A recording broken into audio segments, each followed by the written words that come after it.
Добро утро, поздрав од едно свежо и пријатно утро, морам да кажам, вистинско освежување после топлите жешки денови. Како што најави Јована, наш денешен соговорник е Свето Стаменов, наш колега, новинар, по повод вечерашната промоција на книгата посветена на Даница Ручигај, Сребрени нокни игри и заробеници на ветрот, приредувачи Свето Стаменов и Искра Чоловиќ. Ова издание е посветено за 60 години од земјотресот. Точно. Значи, ова е издание Сребрени нокни игри и заробеници на ветрот, ги содржи двете нејзини стихозбирки. Сребрени нокни игри издадени се 1960 години. Таа е прва збирка на жена поет во Македонија и поради тоа Даница Ручигај е првата македонска поетеса и основоположничка на така нареченото женско писмо во македонската поезија и литература воопшто. Втората стихозбирка Заробеници на ветрот е издадена поскумно, неколку месеци по Скопскиот земјотрес во кој таа загинува заедно со татко и со брат Кирил. Поводот е 60 години од нејзината смрт, трагична смрт во Скопскиот земјотрес. Ова година решивме, ако може се нарече тој јубилеј, да го одбележиме точно со реиздавањето на нејзината целокупна поезија.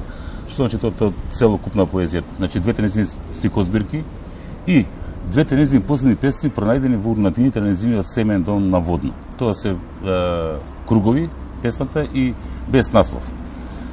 За разлика од претходното издание во 2003 година, со кое беше одбележено 40 годишнината на нејзината смрт, тоа е оваа книга, така, во која ги содржи исто двете стихозбирки и тие две песни, последни, и во која е собрано се она што беше напишано за Даница Ручигај од 60-та година, па се до 2003 година. Ова ново издание на, така наречено јубилејно издание на нејзината целокупна поезија содржи уште два дела. Едниот дел е кажа за Даница, тука се сублимат на кратки изјави, на мислења, на ставови за Даница Ручигај, искажени од 50 на македонски поети, културни дејци, љубители на поезијата, но и од странство, пред се од Република Словенија. Последниот дел е библиографија на целокупно творештво на Даница Ручигај, значи тука сите нејзини книги издадени покрај овие две, што оригинални, така да ги наречам, тука се и оние книги што се као издадени под нејзино име во последниве 6 децении и содржи целокупна библиографија на сите статии, сите книги што се објавени за Даница Ручигај, за нејзиниот лик и дело. Навистина импозантно дело.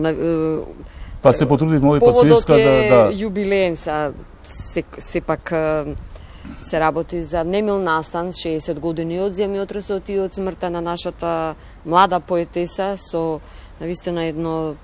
Јас кога ги читам нејзините песни, еден збор, огромни пораки и навистина и насловите и песните, верувам дека секој што ќе ги прочита нема да остане рамнодушен. Меѓутоа сакам да ве прашам, вечерва промоцијата е во Институтот за македонски јазик Крстен Мизирков во Скопје во 19 часот. Во 19 часот се обидовме да најме некоја поврзница. Институтот за македонски јазик слави годинава 70 години од неговото основање. Годинава се одбележува 120 години од македонска задатна книга за македонските работи на Крсте Петков Мисирков, основоположникот и првиот кодификатор на македонскиот современ јазик. Годинава се одбележува 100 години од смртта на великанот Ацо Шопов и 60 години од смртта на првата македонска поетеса Даница Ручигај, која на македонски јазик пишува. Навистина, како велиме, во храмот каде што се изучува јазикот, е убаво да има и ваква промоција. Промотори кои ќе бидат? Промотори ќе бидат професор доктор Васил Тоциновски, професор доктор Димитар Пандев и професор доктор Милан Јазбец, поранешниот амбасадор на Република Словенија во наша земја, врвен дипломат, универзитетски професор, али и писател и поет. Навистина имам И човекот кој не е заслужен за пробивот на Даница и афирмацијата на Даница во Република Словенија. Токму тоа сакав да кажам, навистина има многу напишано за неа и буквално Република Словенија има дознаено преку него за нашата голема поетеса Даница Ручигај. И навистина несомнено се важни тие работи каде што се дознаваат за нашите великани на зборот. Тој е еден најзаслужените што годинава за прв пат во овие 60 години од смртта на Даница Ручигај беше одржан симпозиум, научен симпозиум за Даница Ручигај. Меѓутоа не кај нас туку во Република Словенија на Филозофскиот факултет во Љубљана, на одделот за славистика и катедрата за македонски јазик кој прекрасно ја води професорката Намита Субиот. Симпозиумот беше одржан точно на денот на македонскиот јазик 5 мај и на 89-тиот роден ден на Даница Ручигај. Одличен повод. Има многу книги тука, конкретно наменети и напишани за Даница Ручигај. Колку изданија до сега имате направено? Пошто се разликуваат тие ако тука е целосната библиографија, како што споменав? Од 2003 година тоа е оваа книга што издаде по 40 години. По повод 40 години. И Зароблjeници на ветрот. Сојинска Чолович во последните 20 години ги посетиме токму на истражувањето и афирмацијата на ликот и делото на Даница Ручигај. Во 2013 година, по повод 50 годишнината од незината смрт, на Македонското радио реализиравме серијал од 5 специјални радио емисии под наслов Ако влегаш во овој храм во кој љубовта е вера помоли се. Тоа е фактички мотото на првата стихозбирка на Даница Ручигај. Значи тоа беа 5 едночасовни емисии кои идеа во текот на јули и август месец во 2013 година на бројновите на Македонското радио. Од тоа произлезе книгата Ако влегаш во овој храм во кој љубовта е вера помоли се, излезе една книга Зароблjeници на ветрот. Фактички тоа е радио елегија што ја работевме со Искра 2 години по, значи околу 2015 година.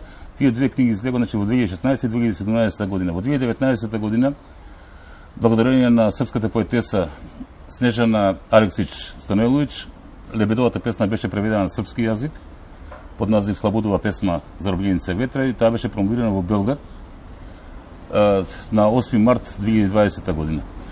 За време на короната ги издадовме книгите Даница Ручигај, песна над песните. Тоа е фактички овај збир на она што ја успеавме да го собереме за Даница Ручигај од луѓе што ја познавале, луѓе што соработувале со неја, од писатели, од литературни критичари. И основна карактеристика на оваа книга овдека нема праводуваат емоциите. Значи луѓето говорат со емоции за Даница Ручигај. Па тоа сакав и да кажам, секој нејзин збор буди емоција и навистина. Следната книга во 2021 година Даница Ручигај и книжевната критика. Тоа е она што рекла науката за Даница Ручигај за нејзиното дело. Таа книга па сигурно има околу 130-140 текстови од 560 автори и тука е собрано буквално се од 1960 година, од првата рецензија на Иван Чаповски, објавена во студентски збор во април месец 60 година, па се до последните неколку текстови напишани специјално за оваа книга во 2021 година. Минатата година Словенија, во Словенија беше објавена целокупната поезија на Даница Ручигај на словенечки јазик за прв пат, на јазикот на нејзиниот татко Антон Ручигај. И тука буквално е фактички оваа книга. Значи двете стихозбирки на Даница Ручигај на словенечки и двете нејзини песни. Морам да кажам, навистина преповод го направи малата македониска Маја Ковач, која во 2020 година одбрани дипломска работа поетскиот опус на Даница Ручигај на Филозофскиот факултет во Љубљана на чист македонски јазик. Одлично, браво. Сакав да кажам, новинарите не можеме да си докажеме едни на други, меѓутоа студиозно се што сте можеле да се најде збор за неа, да каже некој, се што останало од неа, сте го срочили во овие книги, сте оставили трајни белези за една голема македонска поетеса. Па видите, мотивот зашто беше Даница Ручигај. Даница Ручигај фактички со нејзиното загинување во Скопскиот земјотрес настанува невидена молк за неа. Дали намерен, дали ненамерен, не навлегувам во тоа. Даница Ручигај фактички 4 децении беше заборавена. Што е наша македонска па тоа навистина се грешка, долги години. И прв пат, значи во 1993 година, Христо Петрески објавува како збирка на нејзината поезија, па се до 2003 година. 2003 година кога објавивме ова 40 по повод 40 годишнината на нејзината смрт, тргнавме да истражуваме, еве стигнавме до овдека. Одлично. Ке ви се заблагодарам за учеството и за директното учество во утринската програма. Знам дека се занимавате со издавање на книги од сосема други области, но тоа во следна прилика, бидејќи на вистина... По локација сум политиколог, но ете се најав и во поезијата. Да, и во поезијата, и во македонскиот јазик, и во надворешна политика. На вистина секоја чест за сега на што се занимавате, а кога ќе се зафатите со која да област, како што кажав претходно, на вистина го работите студиозно. Честитки по сега. Ви благодарам. Студио